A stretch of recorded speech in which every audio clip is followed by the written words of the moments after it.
Patel from LJ Institute of Engineering and Technology in the Department of Electronics and Communication welcomes you to the session of Power Electronics. Today we are going to discuss about Unit 1, that is characteristic of semiconductor power devices, with topic Introduction of Thyristor family. But before that let me tell you the course outline. There are total 6 units. Among them, first one is about the characteristic of semiconductor power devices, in which we will discuss about the various thyristor family and that IV characteristic as well as static and dynamic characteristic and their advantages, disadvantages and applications of it. In the second unit, it is based on the controlled rectifiers, in which we will see the difference between the controlled and uncontrolled rectifier, its purpose and several examples related to it. The third unit is related to choppers, that is one type of DC to DC converter. We will see about DC to DC converter, as well as we will see the application of it. In unit number 4, that is single phase inverters. Inverters is one type of DC to AC converter. We will see the classification as well as various limitations and applications of it in this unit. Switching mode power supplies and applications is related to the UPS. So these are all about the course outline of this particular subject, power electronics. So let's start the reference book that you should refer for this particular course. The first one is M.H. Rashid for Power Electronics, and the second one is K.B. Khanchandani from the Power Electronics of publication Tata McGraw-Hill. First of all, let's see that what do you mean by power. Power is basically the generation as well as the distribution of the particular power, electric power. Here the main principle of the power electronics is based on the switching purpose. Now what do you mean by switching? So switching is the transmission from one state to another state, that is called as switching. So here there are list of application for power electronics like air conditioning and refrigerator, heat control, electric vehicles, HVDC as well as the motor control. Uh, uh, there are several other applications of power electronics that we will discuss in unit number 2 to 6, based on the inverters, based on the choppers or based on the various universal power supplies. So first let's see the quick classification of the various power circuits. The first one is rectifier. Rectifier, we can say that it is one type of AC to DC converter. Now again, rectifier can be of control type and uncontrolled type, but we will see about this in unit number 2 in detail. This is one introductory classification of power circuits, in which here you can see that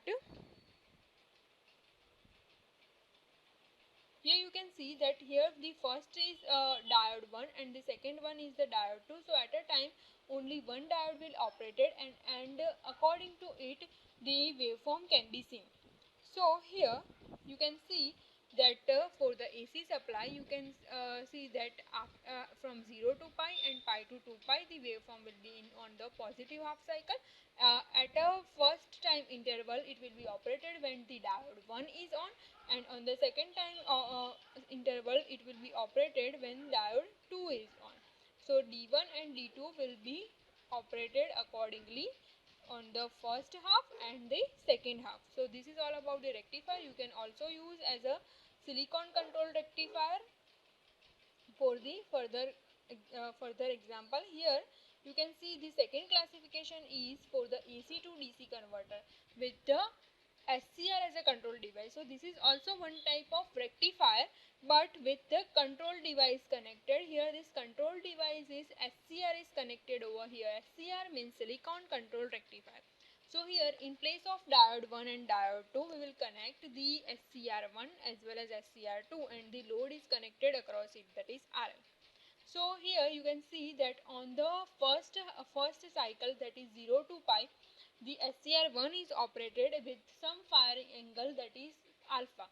We will discuss about what is firing angle in detail in unit number 2. Up to this you have to just remember that because of this control device, that is SCR connected over here, this will be the change in the waveform. That because it provides the controlled rectification of the circuit. Rest of the operation will remain same as the previous one. Third one is the inverter. Inverter is one type of DC to AC converter. So here we use the transistor model for this. Here again at a time one transistor and diode is operated, and at a other time the other transistor and diode pair will be operated. So as I said, it is one type of DC to AC converter. It will be used in PWM, pulse width modulation, and motor control purpose. We will see about this in detail in single phase inverter chapter. Next one classification is choppers. Choppers is one type of DC to DC converter. But now what is the difference if we convert DC into DC? But here you have to use the input as a fixed DC, and you can change it according to your controlled DC voltage. So here you can see that it is pure DC voltage as an input, and the other variable DC voltage you can get as an output. So this can be used for the switch mode regulator, and average output can be changed. Why average output can be changed? Because here you can see that the variable DC voltage will be there as an output, and that's why we can say that average output we can get by using the choppers. Next one is AC regulator. AC regulator is one type of AC to AC converter. So here triac will be used as this regulator. Triac means triode for alternating current. We will see about the construction, its schematic, as well as the IV characteristic of triac on the later lectures. Here again the load is connected across it. You can take either inductive type of load or resistive type of load across it. But here AC will be converted into the AC, and that's why here you can see the diagram will remains like this on the upper half portion as well as on the lower half portion, and on both the cycles will appear at a time. Here you can see that whenever the triac will remains on, this will be your diagram. Now let's see about the power diode. First of all, why we use power diode over the normal diode? So normal diode will have only PN junction transistor, and here for the power diode purpose it can provide the rectification, freewheeling, as well as the energy feedback point for this purpose. So types of power diode is, first one is general purpose PN junction diode. It will be operated below 1 kilohertz frequency. So according to the frequency it will be classified for the power diode. First one is general purpose PN junction, second one is fast recovery diode, that is Schottky diode, and it has the short recovery time. Means we can say that whenever we say that it has a short recovery time, you have to remember that it has easily turn on and turn off. Last one is a Schottky diode, that is has the IV characteristic that is similar to the PN junction diode. Now what is the difference in point of the power diode and normal diode? So here you can see that here the doping level of P plus, N minus is our drift layer, and there is N plus injection layer over here, and anode and cathode as it is. So here the construction of power diode has the features of P plus and N plus of heavily doping, because you can see in the figure that it has a doping of 10 raised to 10, and over here also 10 raised to 10 doping is there, and that's why we can say that P plus and N plus is heavily doped, and here N minus works as a depletion layer in this particular power diode, and because of this drift layer it will provide the more voltage capacity than the normal diode. Also the cross section area depends on the total current as well as the magnitude, that we will discuss that how this will affect on the performance of it. This is about the IV characteristic, current versus voltage characteristic. So here you can see that as the voltage increases, current increases, but on the other side, on the reverse bias side, it will occur the avalanche breakdown over here. This is about the dynamic characteristic of power diode. So here you can see that on the first cycle, when current versus time graph is there, it has the linear increase in time up to this. and after that it will remains static over some time interval, and after that there is a decline of di by dt on the second time interval. So because of that reverse recovery can be occur over there, and it will affect on this time interval over this. Here it is addition of T4 plus T5 time for this recovery factor, that is QRR. So now let's see how it will occur. First of all, turn on process, that is removal of stored space as well as the growth of excess carrier distribution, and the turn off process is during the T3 time interval for the forward current, that will reduces the process of removal of excess carrier. So here in this turn off process, this is our turn off process and this is your turn on process. So during this process we can say that the forward current will reduces, you can see this di by dt graph will reduces, and the process of removal charge carrier will occur. Here the third is the reverse recovery time. You can see over here this QRR. So because of this QRR, this is total time interval will be calculated as T4 plus T5, and because of that we can say that it is basically a time required for the minority carrier to recombine with the opposite charges to neutralize. So this is about the reverse recovery time of the particular charge. Now let's see the various advantages as well as limitations of this diode. First one is it has a very high voltage rating. Second one is it has a low power loss. Third one is it has a low power drop or voltage drop. Because it has a low voltage drop, so according to the equation power is equal to V square upon R, we can say that it has a very low power loss compared to the normal diode. But now it has its own limitation, that is it has a long recovery time. We will see, we already discussed about this in the characteristic, that how QRR will be affected because of T4 and T5's addition.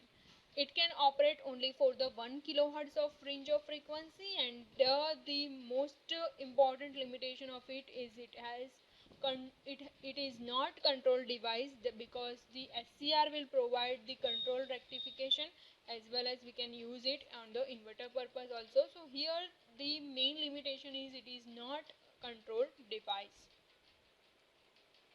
These are the list of application where we can use the power diode. First one is in a high power rectifiers to convert AC into DC for the voltage multiplication purpose, because it will increase the gain of the circuit, in a battery charger, and in a freewheeling diode. Now we will see how this freewheeling diode will be operated as a power diode.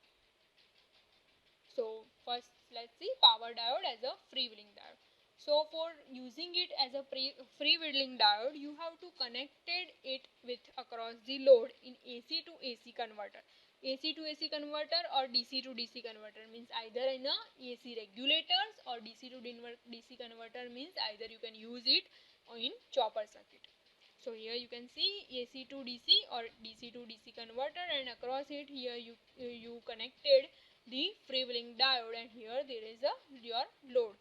So for this purpose the fast recovery diode is generally preferred, means it has a very short turn off time is generally preferred. Load should be inductive, so here you can see that load has an inductor part. So whenever we will use the freewheeling diode, we will take care that the load should be inductive over there. Next application is power diode as a feedback diode. So here again you have to use fast recovery, means very short turn off time. It provides a path for load stored energy to return to the DC source. Why it provides the path? Because it will be used as a feedback diode. So every time it will be connected again with the input like this. Here we will use a combination of transistor and resistor, and here you can see that load is acrossly connected with the circuit. Okay, so this is about feedback diode and freewheeling diode. Now let's see the classification of the thyristor families. First of all, thyristor will be classified into the two partition, that is power devices and the second is triggering devices. For the power devices, it will be again connected with again partitioned into two paths, that is unidirectional as well as the bidirectional. For the unidirectional, we can say that SCR and gate control operation, GTO, and here bidirectional is triode for alternating current. SCR is silicon control rectifier. The next is UJT, means unijunction transistor for triggering, and diode for alternating current. We have to see all this in detail one by one. First, let's start with the first thyristor family member, that is SCR, means full form is silicon control rectifier.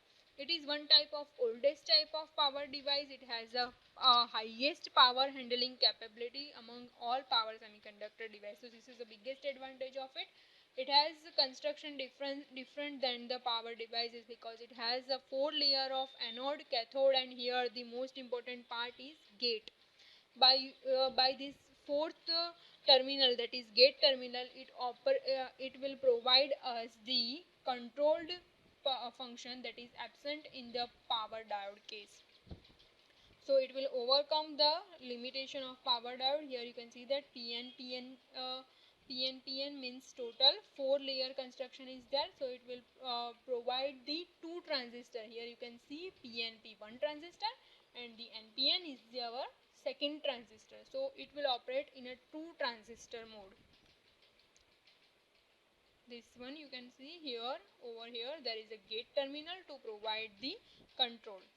This is the circuit symbol of the SCR with anode and cathode. One gate terminal is connected for the control operation.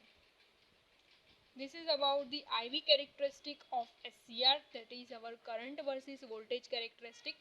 So whenever the current increases, whenever the reverse voltage breakdown occurs, the current increases with the further capability, and as well as the breakdown voltage will occur. We will see about the detailed classification as well as the detail of IV characteristic of SCR in the next lecture. Up to this, if you have any doubt or queries regarding this session, you can ask me on my email ID. Thank you for watching.